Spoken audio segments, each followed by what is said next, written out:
नीति के आगे मोदी दीवार बन के खड़ा है। जैसा आज है वैसा नहीं होगा, क्योंकि 16 अगस्त से अलास्का की इस मीटिंग के बाद एक नया गेम इस दुनिया में, विश्व में शुरू होने जा रहा है, जिसके केंद्र में सिर्फ और सिर्फ भारत निशाने पर है। वो तो कह रहा है ना कि हम पुतिन मिलने आ रहा है क्योंकि मोदी जी घबराए हुए हैं मोदी जी के बारे में।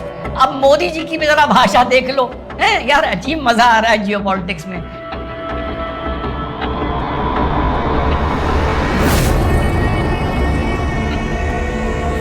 हेलो, नमस्कार, सत श्री अकाल, अस्सलाम वालेकुम। कैसे हैं जनाब? तो साहब, सबसे पहले देश को लाख लाख इंडिपेंडेंस डे की लाख लाख शुभकामनाएं।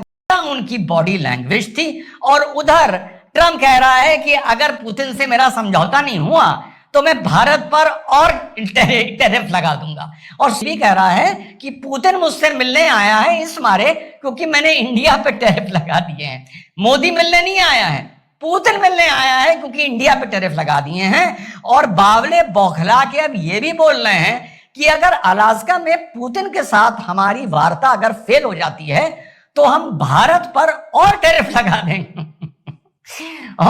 लगा देंगे और साथ साथ यूरोप से भी कह रहे हैं कि आप भी हमारे साथ आइए और भारत को पे टैरिफ लगाइए।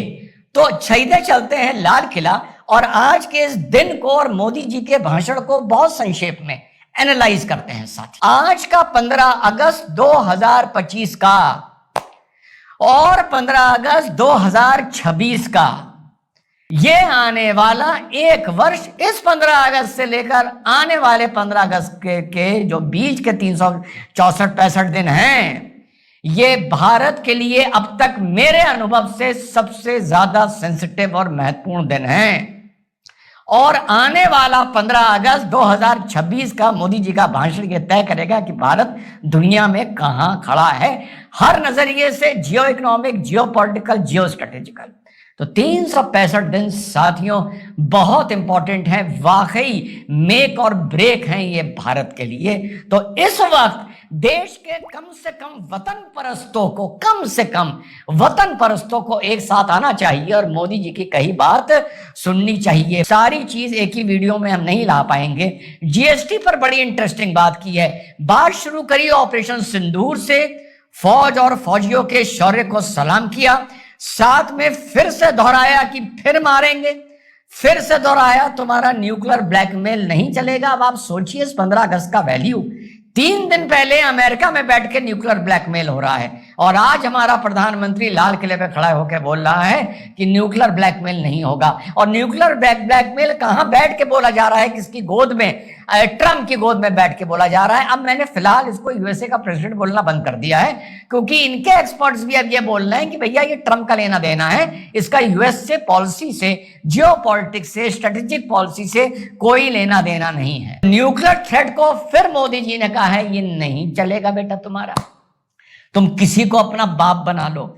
उसके बाद फिर से मोदी जी ने दोहराया ये न्यू नॉर्मल है, नॉन स्टेट एक्टर्स और टेररिस्ट के जो एस्टेब्लिशमेंट चलाने वाले और सरकार सब एक है। ये है न्यू नॉर्मल। इस न्यू नॉर्मल को राहुल गांधी समझा नहीं, इसलिए लोकसभा में खड़ा होकर बोल रहा था कि ये कैसा न्यू नॉर्मल है, कोई आतंकी हमला करेगा तो आप वॉर कर देंगे क्या?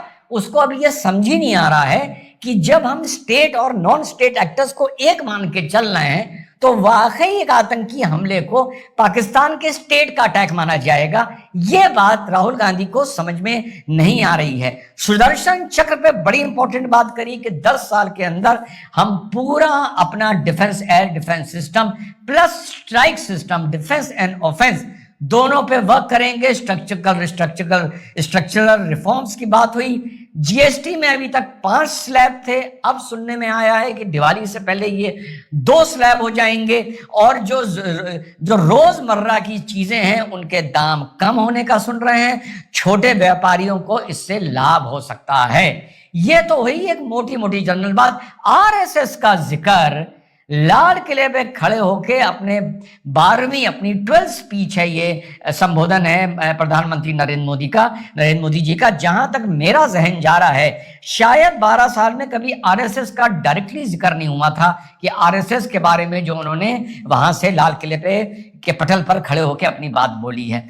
अब चलते हैं किसानों के लिए। वो तो कह रहा है ना कि हम पुतिन मिलने आ रहा है, पुतिन मिलने आ रहा है क्योंकि मोदी जी घबराए हुए हैं मोदी जी के मारे। अब मोदी जी की भी जरा भाषा देख लो, है यार, अजीब मजा आ रहा है जियो पॉलिटिक्स में। मोदी जी की जरा बॉडी लैंग्वेज और भाषा देख लीजिए। भारत अपने किसानों, अपने पशुपालकों, अपने मछुआरों के संबंध में कभी भी कोई समझौता नहीं स्वीकार करेगा।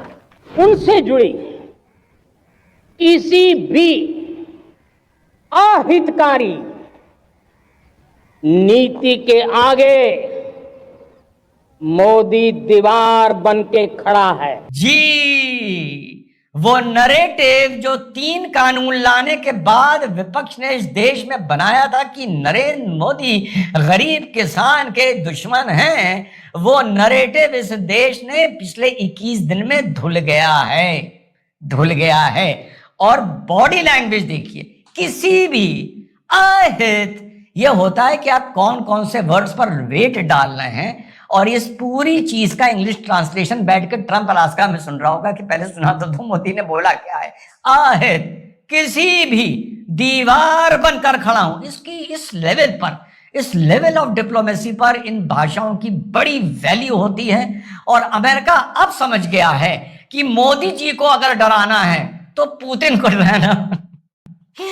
पुतिन को अगर आप डरा रहे हैं, अब ये रूट पुतिन का ले रहे हैं मोदी जी को डराने के लिए, ठीक, क्योंकि डायरेक्ट मोदी तो बात ही करने को आपसे तैयार नहीं है। पहली चीज, आज जब वैश्विक परिस्थितियों में आर्थिक स्वार्थ दिनों दिन बढ़ रहा है, तब समय की मांग है कि हम उन संकटों के रोते बैठने की जरूरत नहीं है। हिम्मत के साथ हम अपनी लकीर को लंबी करें। रोने की जरूरत नहीं है, हिम्मत के साथ अपनी लकीर को लंबा करें। और मैं 25 साल के शासन के अनुभव से कह सकता हूं, अगर ये रास्ता हमने चुन लिया, हर किसी ने चुन लिया, तो फिर कोई स्वार्थ हमें अपनी चंगुल में नहीं फंसा सकता है। कोई स्वार्थ हमें अपने चुंगल में नहीं फंसा सकता है। 14 अगस्त को एक बात बोली थी आपके भाई ने, बस वो सुन लीजिए मेरे। तो मेरा जवाब ये है, आप रुपये को मजबूत करिए। आप ये ना कहिए मैं रुपये को मजबूत कर रहा हूं डॉलर को कमजोर करने की। पहला काम, भारत सबसे पहले अपने आप को मजबूत करे, आंतरिक दृष्टि से, आंतरिक इकोनॉमिक से, इन्फ्लेशन से, जीडीपी से, वगैरह वगैरह से अपनी लंबी लाइन खींचे। ये ना कहे कि ये लंबी लाइन मैं किसी की लाइन छोटी करने के लिए खींच रहा हूं। तो अपना वीडियो आज का बंद करूंगा, बस इतना बता दूं, आज जो भारत है 15 अगस्त 2025, अब एक साल बाद 15 अगस्त 2026, 15 अगस्त 2026 को जियो इकोनॉमिक्स के नजरिए से, जियो पॉलिटिकल नजरिए से, जियो स्ट्रेटेजिक नजरिए से, आत्मनिर्भरता के नजरिए से, अपने वर्चस्व के नजरिए से आने वाले 364 दिन में यह बहुत ज्यादा पावरफुल होगा। जैसा आज है वैसा नहीं होगा, क्योंकि 16 अगस्त से अलास्का की इस मीटिंग के बाद एक नया गेम इस दुनिया में, विश्व में शुरू होने जा रहा है, जिसके केंद्र में सिर्फ और सिर्फ भारत निशाने पर है। और एक साल में देखना है कि भारत पे जो निशाना लगाया जा रहा है, भारत उससे कैसे बचता है, जवाबी कार्रवाई कैसे करता है। तो अगर हमने झुका दिया और निशाना नहीं लगने दिया और पलटवार कर दिया और सीज फायर भी करवा दिया वेस्ट और अमेरिका के साथ, तो 2026 में भारत का कद, रौला, जलवा, रसूख इस दुनिया में बहुत ऊंचा होगा, बहुत।